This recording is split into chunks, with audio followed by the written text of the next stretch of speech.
Well, hello everybody. So yesterday I made my first video in a while. I think it's been like almost like a month since I made a video. And you're probably thinking, Tony, but it's one review a day. Why didn't you make videos?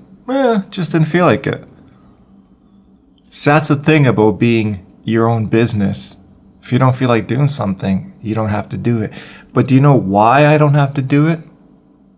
Because I'm a private business. I haven't sold out and gone corporate. So that's why I can take a month off because I don't have like what's it called? Investors, stock market, when people invest in your business, and then shareholders. That's the disgusting word I was looking for. I don't have shareholders. So when I don't make a video for a month, I don't have shareholders going, hey, chop chop, we invested money in you. We need to see a product. You need to produce. You need to make money. You need to just give us something. Right? I don't have that. So I can take a month off if I want. So, speaking of that, where am I going with this? Well, I got a request, because that was actually a legitimate proper segue, because I got a request to talk about Apple, the biggest company in the world, Apple, and how they just keep making the same phone every year, and it's like, what's this bullshit? They're barely upgrading anything. It's the same phone every year. Where's the innovation? Where's the, what's going on? Right? Now, this sounds like some sort of Apple thing, right? It's like, let's talk about Apple and what they're doing. Now, the reason it's so easy to sort of see Apple doing is because they're the biggest company in the world. And if not the biggest, I know there's going to be some nerd out there. Well, technically, blah, blah, blah. Okay, they're one of the biggest companies in the world. Settle down. I don't know who's technically the biggest company in the world, but they're huge. So it's, they're in the light every day, so it's easy to nitpick at them. But what if I told you that the issue with Apple really has nothing to do with Apple? It doesn't. Why? See, I'm going to annoy everybody because, instead of talking about specifically Apple, which I think there's always like different ways to look at stuff. You can look at stuff like really small and just like, well, let's just focus on Apple. But the way I always see everything, there's always a big picture to everything. So I always focus on the big picture, not get lost in the actual details of Apple, because most of the time, if you just look at the big picture, you understand, you're like, okay, I get what's going on. So it really has nothing to do with Apple, because it's easy to just sort of like focus on Apple. But the reason Apple is how they are is because of human nature. That's it. It's just to do with how things end up. So let's paint a little picture of why Apple is the way Apple is now. Okay, so it's the 1950s, and some sweet old man has a idea to open up a burger shop. Yeah, a burger shop. Hamburgers, you eat them. Is the word burger, is that like unanimous around the world? Like if I say a burger, does everyone know what that means? I assume. But just in case, like the sandwich with meat inside of it, burger and fries. So this sweet old man, wants to open up a burger shop, and his sweet little wife says, "Oh, sweetheart, I support you in anything you do. You're such a great husband. You're a great guy. You have a good heart. I support you. Let's open up a little burger shop." So this sweet old man opens up a nice little burger shop. But he really cares about his community, his people. He makes all the burgers himself by hand. Takes all the meat and massages it, puts them in these little patties and fries them up, and makes the burgers by hand himself. That's how much he cares about the quality of the product. By hand. Not only does he make the burgers by hand, but he walks around to all the tables and asks people, is your food okay? Can I get you anything? Pretty amazing, right? Well, guess what? Most businesses start off that way. They just do. Like, we want to look at people as these evil corporations and these people only care about making money. It usually doesn't start out that way. You know, humans are generally pretty innocent. I know we do fucked up things, beyond fucked up things. We kill each other, we murder each other, we rape each other. But generally speaking, people are usually pretty innocent and they have decent intentions. But, right? But how does that turn into something you hate? Well, so this sweet old man has this burger shop in the 1950s, makes all the burgers by hand, talks to all the customers.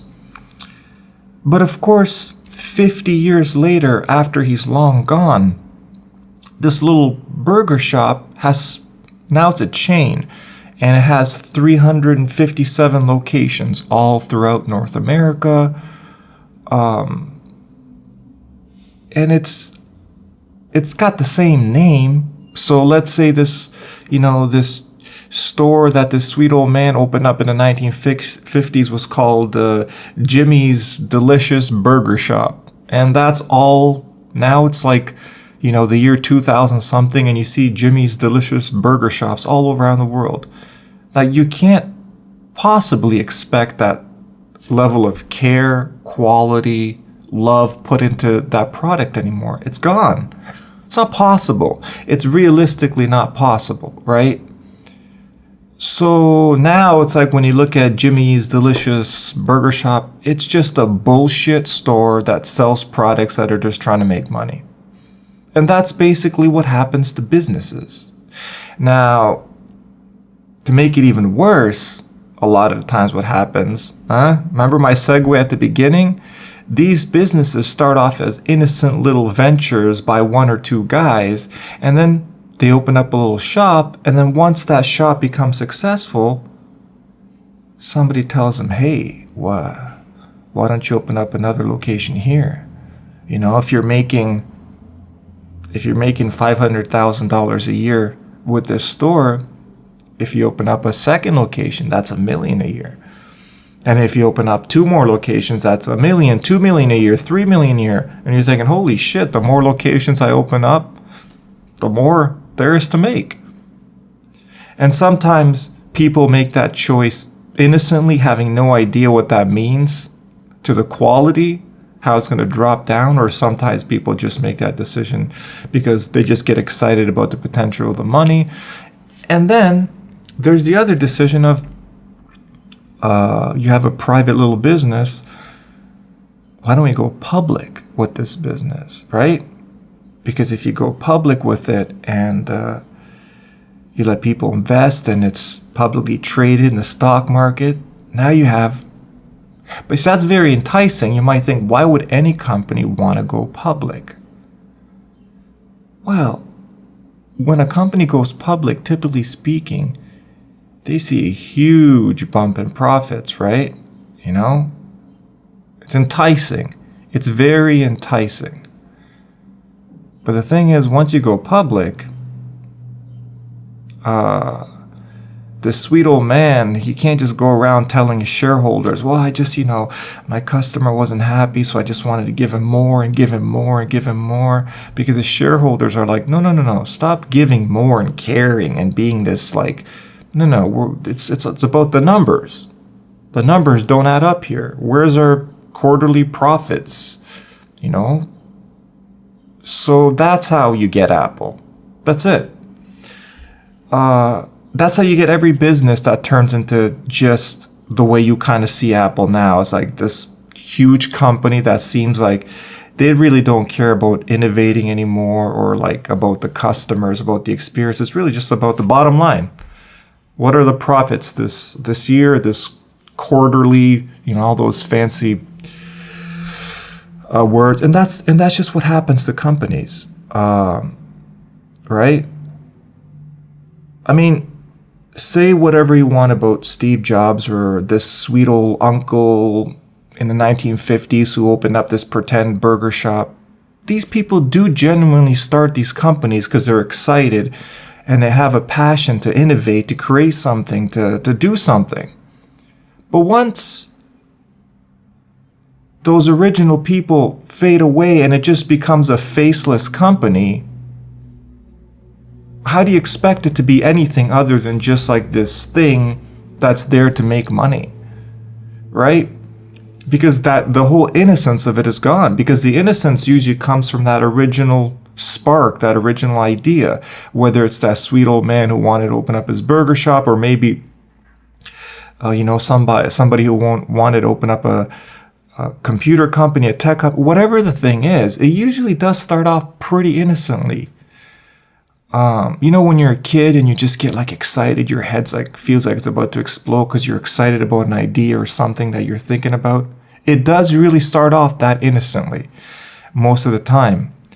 But then it turns into this faceless billion-dollar corporation that's publicly traded, and it's just really about dollars and cents. So it sucks to say that, right? But that's just usually what happens. So it's just, what's the deal with Apple? It's human nature. It's what happens to all businesses. Apple's no different. Like, people sometimes think like Apple's this special entity beyond human existence. They're just another company. They just happen to be the biggest company in the world, so you see them every day. And then you realize, oh, right, so that's what happens at companies. They start off innocently with an intention, a spark, an idea, an excitement, and then they just turn into dollars and cents. That's basically what happens to businesses. That's pretty much it. It doesn't really go any further than that. That's basically what happens to businesses. Now, the only saving grace is if that sweet old man who started that burger shop, if by some luck his kid or somebody else takes over the businesses and they have that same innocence and that same excitement for customer service, for innovation, and then they can go on being beautiful companies forever as long as they still have that spark, somebody who takes it over, who has that genuine vision, leadership, love, a care for the people, the customer service, want to go to the tables and ask them how the product is. People who genuinely, compassionately care about what they're doing. Because that's what it's really all about. You got to love what you're putting out in the world. You have to care about it, and then you have to back it up. And when you make something, this burger, I don't like this burger. Oh, fuck, I got to keep working to make it better. You genuinely want to make a great burger for people. You genuinely want to make a great laptop for people. They're excited. Thank you. And if once you lose that genuine excitement to make something great, it's gone. So a lot of the times with these companies, will have that initial person who has that, but then they just fade away and it becomes a soulless, faceless company. So the only saving grace is if you can still find those people. And if you do, then you can still be a really great company heading forward. But if you don't have that person anymore leading the way, it usually just becomes a faceless company. That's really just about dollars and cents. So there is always hope. There's always hope that you find that new person with that spark to lead us somewhere new that's really about actually caring about your business. And that's basically it. So that's my idea of Apple. It really has nothing to do with Apple. It has basically more to do with just human nature and how things evolve. And that's it. See you in the next video. Bye.